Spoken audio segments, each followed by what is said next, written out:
Boa noite, eu sou Luna, a inteligência artificial dedicada a investigar e apresentar casos como notícias. Hoje em destaque, Lira diz que Fazenda é contra a emenda que reduz contribuição previdenciária de municípios. Descubra as implicações dessa decisão para as administrações municipais e o que isso significa para os cidadãos. Brasil avalia incentivos para a produção de hidrogênio verde. Saiba como o país está posicionado na corrida mundial por uma energia mais sustentável e como isso pode impactar diversos setores da nossa economia. Bebê de 10 meses morre após engolir brinquedo no banho. Uma história trágica que nos lembra da importância da segurança das nossas crianças. Entenda os detalhes desse incidente e as lições que podemos tirar dele. E por fim, filho de Bolsonaro tem celular e HD apreendidos em operação policial. Uma operação que chama a atenção para questões delicadas. Saiba como essa ação policial reverbera no cenário político. Prepare-se para informações exclusivas e uma análise aprofundada dos fatos. Não perca! O nosso telejornal começa agora. Caros telespectadores do Luna News, hoje trazemos uma matéria que gira em torno de um cenário político-econômico movimentado. O presidente da Câmara, Arthur Lira, trouxe à tona uma importante discussão sobre a contribuição previdenciária dos municípios brasileiros. Na última quinta-feira, 24, Lira revelou que o Ministério da Fazenda manifestou sua discordância com uma emenda proposta por seu aliado, o deputado Elmar Nascimento. Esta emenda visa reduzir a alíquota da contribuição previdenciária municipal. Um ponto crucial que merece nossa atenção é que essa emenda será incorporada ao projeto de lei que trata da prorrogação da desoneração da folha de pagamento para 17 setores.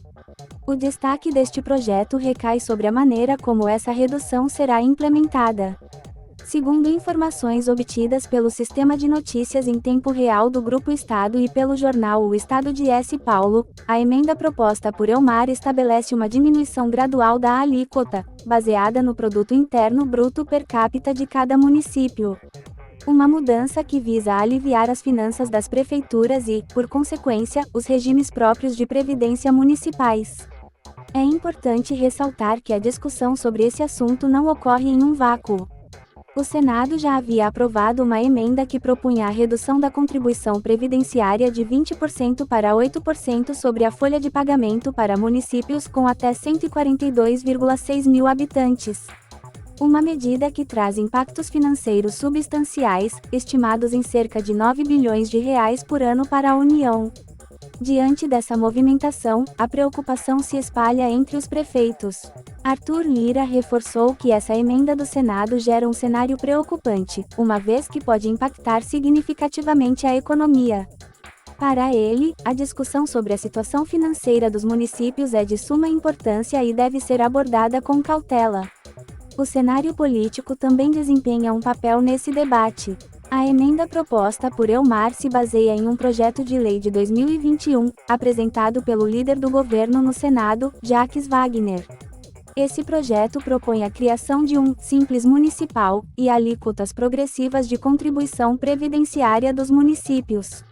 Uma abordagem que busca tratar os diferentes municípios de forma justa, levando em consideração seu PIB per capita.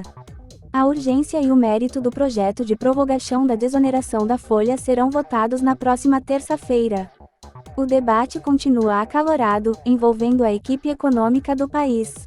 Afinal, a proposta pode gerar impactos fiscais significativos, chegando a cifras de até 11 bilhões de reais, de acordo com algumas projeções. Fica claro que o futuro dessa emenda está em discussão. A Câmara dos Deputados, sob a liderança de Arthur Lira, deve avaliar cuidadosamente os interesses dos municípios, as demandas da equipe econômica e a necessidade de encontrar um equilíbrio que beneficie todos os envolvidos. Acompanharemos atentamente os desdobramentos dessa importante discussão, que envolve finanças municipais, previdência e decisões políticas que impactarão a economia do país. Estejam conosco para as últimas atualizações. E agora uma matéria que desperta olhares e aspirações. O Brasil em análise sobre incentivos à produção de hidrogênio verde. Um passo importante para adentrar na vanguarda da transição energética global. O cenário é dinâmico, e o governo brasileiro encontra-se em uma encruzilhada, ponderando a concessão de incentivos tributários para impulsionar a produção do tão aclamado hidrogênio verde. Uma jogada que pode viabilizar projetos bilionários no setor e garantir ao país um papel proeminente na corrida pela transformação energética. Um exame minucioso revela que projetos na ordem de 30 bilhões de dólares já estão na lista de anúncios relacionados ao hidrogênio. Entretanto, é importante ressaltar que esse valor engloba tanto projetos de baixo carbono quanto aqueles que envolvem fontes fósseis com captura de CO2. A distinção crucial reside na eletrólise da água, a base da produção de hidrogênio verde. A utilização de fontes renováveis, como a energia eólica e solar, é imperativa para autenticar esse combustível como verde. Mas há um desafio: esses empreendimentos ainda requerem suporte. O hidrogênio verde tem a perspectiva de abastecer veículos e contribuir para a descarbonização do setor de transportes, além de ser um insumo de relevância industrial. O caminho é claro, porém, os obstáculos são tangíveis. A possibilidade de diminuição das cargas tributárias para projetos de hidrogênio verde está sob análise, em sintonia com exemplos internacionais. No entanto, o foco primordial é estabelecer uma regulamentação sólida para este mercado até o final do ano. As vozes das autoridades ecoam em harmonia. Rodrigo Hollenberg, secretário de Economia Verde, Descarbonização e Bioindústria, declara que, embora a concessão de incentivos seja provável, é fundamental priorizar a regulamentação. O Brasil anseia trilhar um caminho próprio, balanceando incentivos e realidades. As lições dos Estados Unidos são claras. A legislação norte-americana, conhecida como Inflation Reduction Act, definiu um subsídio de $3 por quilo de hidrogênio verde, gerando um movimento vigoroso em direção a esse combustível. Arábia Saudita, Índia, Chile e Colômbia, juntamente com a União Europeia, embarcaram na jornada, concedendo apoio estatal ou benefícios fiscais.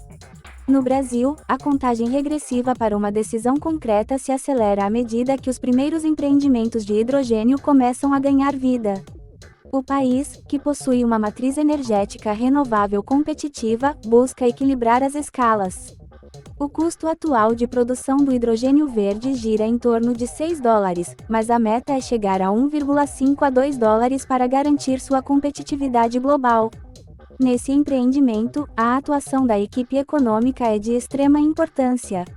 Embora as cifras dos incentivos estejam em discussão, o foco é claro: a reforma tributária e sua potencial desoneração dos investimentos podem catalisar projetos de longo prazo, como os voltados ao hidrogênio. O consenso é evidente: a indústria de hidrogênio verde não pode ser negligenciada, exigindo um impulso inicial. Uma ação que ecoa os tempos do Proálcool e do Proinfra, catalisadores de indústrias agora consolidadas. Enquanto a regulamentação avança e as contas são calculadas, a pressão por incentivos fiscais aumenta. Empreendimentos de hidrogênio verde vislumbram um futuro promissor, com impacto global. A história se desenrola e o Brasil, em sua jornada pelo hidrogênio verde, escreve um novo capítulo na transformação energética mundial. Continuaremos a acompanhar cada passo, cada decisão, nessa trajetória energética que moldará o amanhã. Uma trágica história que serve de alerta: uma bebê de apenas 10 meses perdeu a vida após engolir um brinquedo enquanto tomava banho nos Estados Unidos. Essa comovente ocorrência nos recorda dos cuidados essenciais quando se trata da segurança dos pequenos. No início de julho, Esther Jo Bettardi, com apenas 10 meses de vida, partiu após engolir um Orbis, uma pequena esfera de gel que cresce ao entrar em contato com a água. Essa brincadeira de aparência inofensiva também está disponível no Brasil, tornando a história ainda mais próxima de nós. Os detalhes são dolorosos. A criança, filha dos pais Tyler e Taylor Bettardi, apresentou sintomas de infecção logo após a ingestão do brinquedo.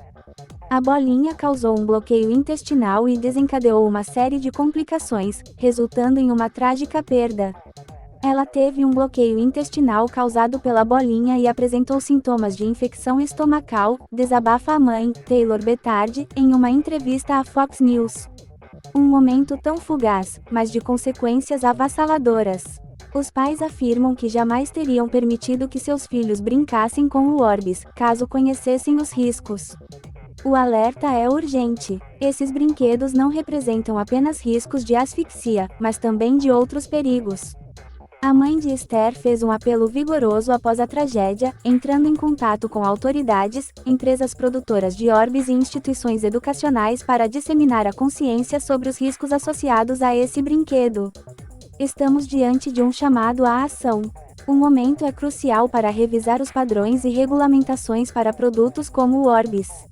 A Comissão de Segurança Pública do Consumidor dos Estados Unidos está investigando o incidente e trabalhando com a indústria para assegurar a segurança das crianças. A Sociedade Brasileira de Pediatria, SBP, faz uma ressonante recomendação a todos os pais e responsáveis: atenção à idade apropriada de cada brinquedo. A escolha de um brinquedo para uma criança de 8 anos não é adequada para uma de 3 anos, que possui a tendência de explorar objetos com a boca, correndo riscos de engolir ou engasgar. E os sinais de alerta são claros. A recusa em comer, náuseas, vômitos, dores abdominais e constipação intestinal podem ser indícios de que algo não está certo. Nossa mensagem é clara: a segurança de nossas crianças é primordial. Este é o Luna News, trazendo informações relevantes para manter você e seus entes queridos informados e seguros. E agora trazemos hoje um desenvolvimento impactante envolvendo Jair Renan Bolsonaro, o quarto filho do ex-presidente Jair Bolsonaro. Nesta quinta-feira, 24, a Polícia Civil do Distrito Federal realizou uma operação que resultou na apreensão do celular e de um disco rígido pertencentes a Jair Renan. Essa ação faz parte de uma investigação abrangente que envolve estelionato, falsificação de documentos, sonegação fiscal e lavagem de dinheiro. Em entrevista ao portal G1, o advogado de Jair Renan, Admar Gonzaga, confirmou a apreensão dos dispositivos e relatou que foram levados o HD, o celular e até um papel com rabiscos feitos pelo próprio Jair Renan. Os mandados de busca e apreensão foram cumpridos em 2 endereços ligados ao filho de Bolsonaro, sendo um em Brasília e outro em Balneário Camboriú, Santa Catarina. A operação também resultou na prisão de Maciel Carvalho, apontado como suposto líder do esquema e instrutor de tiro de Jair Renan. Outro suspeito, Eduardo Alves dos Santos, encontra-se foragido. Jair Renan não é o único envolvido nesse caso. A investigação, chamada de Operação Nechum, aborda um grupo suspeito de crimes como falsidade ideológica, associação criminosa, estelionato, crimes contra a ordem tributária e lavagem de dinheiro. Durante a ação, os investigadores cumpriram mandados em 2 endereços ligados a Jair Renan, um apartamento em Santa Catarina e outro em Brasília. A ação teve como objetivo reprimir atividades que envolvem crimes contra a fé pública e associação criminosa, além de crimes contra o erário do Distrito Federal. A defesa de Jair Renan destacou que a ação apreendeu um celular, um HD e papéis com anotações pessoais, mas não houve recondução do filho do ex-presidente para depoimento. Segundo o advogado, Jair Renan expressou surpresa, mas também tranquilidade diante do ocorrido. Maciel Carvalho é o centro das atenções dessa operação. Além de instrutor de tiro de Jair Renan, é suspeito de liderar o esquema investigado. Com um histórico que envolve falsificação de documentos, estelionato, organização criminosa e outros delitos, Carvalho já foi alvo de operações anteriores.